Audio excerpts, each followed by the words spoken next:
ഒരു വസ്ത്രം നമ്മൾ പർച്ചേസ് ചെയ്യാൻ പോയാൽ പോലും നമ്മൾ അമ്മയ്ക്കൊരു കോട്ടൺ സാരി വാങ്ങില്ല, അത് വാങ്ങി പെട്ടെന്ന് നമ്മൾ അതിലേക്ക് മാറും. നമുക്ക് മണിക്കൂർ കണക്കിന് നമ്മൾ പർച്ചേസ് ചെയ്യാൻ ശ്രമിക്കാറുണ്ട്. ഇപ്പൊ ഞാൻ ക്യാമ്പസിലൊക്കെ പോകാറുള്ളപ്പോഴത്തേക്ക് പല കുട്ടികളും ചോദിക്കാറുണ്ട്, മക്കൾ എത്ര പേര് നിങ്ങൾ അമ്മയ്ക്ക് എന്നും കെട്ടിപ്പിടിച്ച് ഉമ്മ കൊടുക്കുന്ന മക്കളുണ്ട് ചോദിക്കാറുണ്ട്. അപ്പൊ ഇന്ന് ഞാൻ വന്നത് കാലടിയിലൂടെ വന്നപ്പോൾ നമ്മളെ ആദിശങ്കരന്റെ കാലടി സംസ്കൃത സർവകലാശാല കണ്ടപ്പോൾ തന്നെ കാറിന് ഞാൻ അവസരമായിട്ട് കുട്ടികളുടെ കാര്യം പറയായിരുന്നു ഇങ്ങനെ.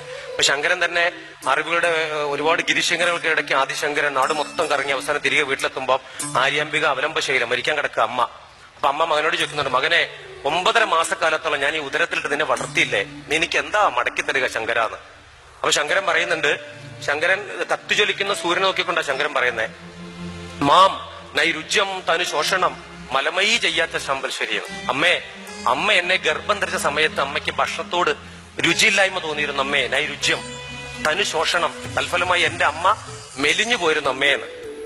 ശങ്കരൻ കരയാണ്, അമ്മയും കരയാ. എന്നിട്ട് പിന്നെ പറയാണ്, മലമയി ചെയ്യാത്ത ശമ്പൽശ്വരി, എന്റെ മലമൂത്രത്തെ അമ്മ കൊല്ലക്കണക്കിന് കെട്ടിപ്പിടിച്ച് അമ്മ കിടന്നുറങ്ങിയിട്ടുണ്ടായിരുന്നു അമ്മയെന്ന്. അപ്പൊ അമ്മയും കരയുന്നു, ശങ്കരനും കരയുന്നു.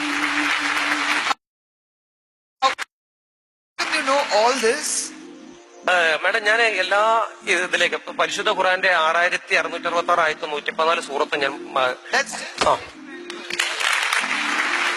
പരിശുദ്ധ ഖുർആനിൽ പറയുന്നുണ്ട്. 24-25 ആയത്തിൽ പറയുന്നുണ്ട്, ഉഫിന്ന്, പ്രായമായ മാതാവിനെ നീ ചേ എന്ന് പോലും ഉച്ചരിക്കപ്പെടരുത്. എനിവേ, ഞാന് അമ്മയെക്കുറിച്ച് എവിടെ ഒരു വേദി കിട്ടിക്കഴിഞ്ഞാലും ഞാൻ ആ സമയവും സാന്ദർഭ്യവും ഒന്നും നോക്കാറില്ല.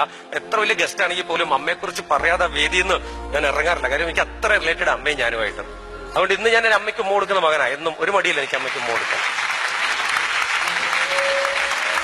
അതുകൊണ്ട് തന്നെ അശ്വതി, നമുക്കറിയാം, നമുക്ക് ഗോവിന്ദരാജ് എഴുതിയ മനോഹരമായ ഒരു വാട്സപ്പിന്റെ വന്നൊരു വലിയൊരു സന്ദേശമാണ്. അത് പറയുന്നുണ്ട്, സൂര്യോദയത്തിന് മുമ്പേ കൈലുകളോടും പാത്രങ്ങളോടും സംസാരിക്കുന്ന തിരുഹൃദയമാണ് ആര്? അമ്മ.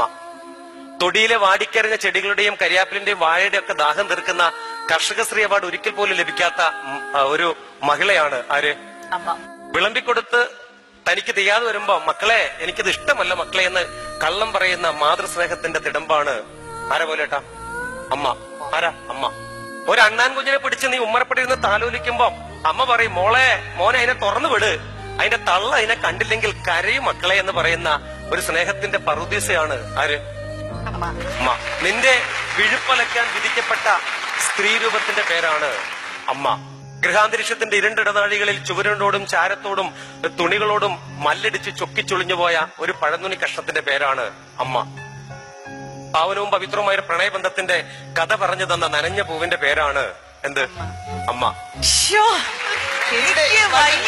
ഒടുവിൽ ആ സാഗരം കളമൊഴിയുമ്പം വാടിക്കരിഞ്ഞ ചെടികളും പൂവും ഞാനും നിങ്ങളും ഒക്കെ പറയും, അമ്മയില്ലാത്ത വീട് വീടേ അല്ല.